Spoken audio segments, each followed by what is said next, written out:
සුබ දවසක් ඔයාට. අපි කවුරුත් කඩෙන් ගන්න එක එක කෑම ಜಾති කන්න ගොඩක් ආසයිනේ.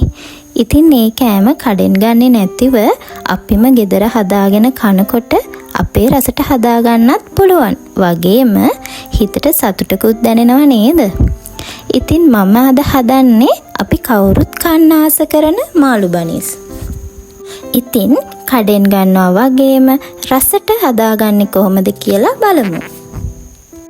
මුලින්ම පිටි ග්‍රෑම් 300කට ඊස්ට් තේ හැඳි 2ක් සහ සීනි තේ හැඳි 2ක් වගේම කිරිපිටි මේස හැන්දක් එකතු කර ගන්නවා.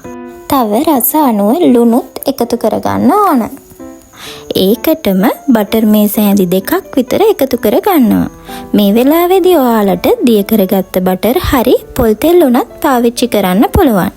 වගේම කිරිපිටි වෙනුවට ෆ්‍රෙෂ් මිල්ක් උනත් ගන්න පුළුවන්. මුලින්ම වතුර එකතු කරන්න කලින් මේ සේරම හොඳට අතින් කලවම් කරගන්න ඕන. ඊළඟට ලාරාස්නි උණු වතුර ටික ටික එකතු කරන ගමන් අතේ ඇලෙන්නේ නැති ගානට සොෆ්ට් පිටි ඩෝ එකක් අනා ගන්න ඕන.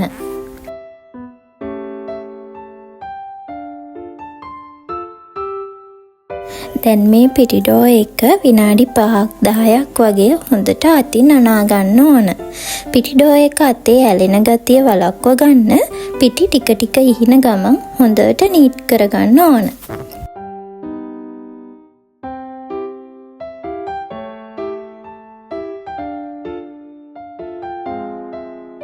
මෙන්න මේ ගානට හොඳට පිටි එක අනාගත්තයින් පස්සේ අපි මේ පිටි ඩෝ එක වහලා පැයක් එකමාරක් වගේ පිපෙන්න දෙන්න ඕන. දැන් අපි මාළු බනිස් එකට අවශ්‍ය කරි එක හදාගමු. මම ඒකට මුලින්ම භාජනයකට තෙල් දාලා තෙල් ටික රත් වෙනකොට පොඩියට කපාගත්ත සුදු ලූණු, බී ලූණු, අමු මිරිස් එකතු කර ගන්නවා. දැන් රස අනුව ලුණු සහ ගම්මිරිස් කුඩු කහ කුඩුත් එකතු කර ගන්නවා. ඔයා සැරකන්න කැමති කෙනෙක් නම් මේ වෙලාවේ ගම්මිරිස් ටිකක් වැඩිපුර එකතු කරගන්න පුළුවන්. දැන් මේ ටික හොඳට තෙලේ බැදෙනකොට ඒකට සැමන් හරි තඹගත්තු මාළු ටිකක් හරි හොඳට පොඩි කරලා එකතු කර ගන්නවා.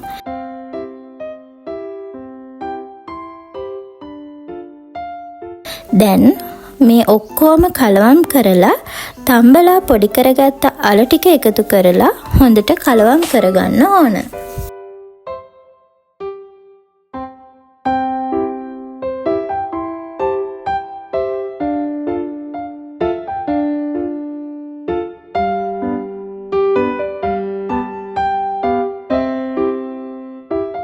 දැන් මාළු බනිස් එකට අවශ්‍ය කරි එක අපි හදාගෙන ඉවරයි. මේක ටිකක් නිවෙන්න පැත්තකින් අරන් තියාගමු. බලන්නකෝ පැය එකමාරකට පස්සේ මගේ පිටි ඩෝ එක හොඳට පිපිලා තියෙනවා. මම දැන් මාළු බනිස් හදාගන්න ඕන පිටි කොටස් ටික හදාගන්න තමයි යන්නේ. මුලින්ම අතේ පිටි ටිකක් ගා ගන්නවා. මොකද මේ වෙලාවේ පිටි ඩෝ එක අතේ ඇලෙන්න පුළුවන්. ඒ නිසා දැන් මම පිටි ග්‍රෑම් 300න් මාළු බනිස් 8කට පිටි වෙන් කර ගන්නවා. මම මේ පිටි කොටස් ටික අතින් හොඳට බෝලයක හැඩයට හදා ගන්නවා. ඊළඟට මම මේ ටික විනාඩි 5ක් විතර තියලා මාළු බනිස් හදන්න පටන් ගන්නවා.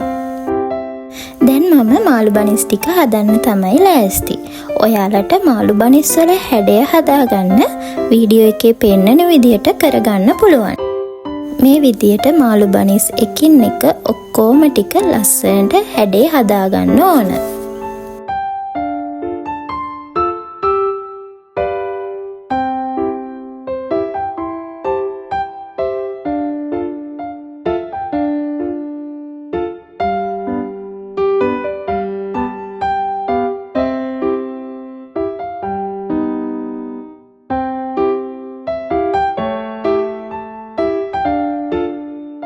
ඊළඟට අපි මේ හදාගත්තු මාළු බනිස් ටික බටර් හරි පොල් තෙල් හරි ගාගත්තු බේකින් ට්‍රේ එකක තියාගන්න ඕන.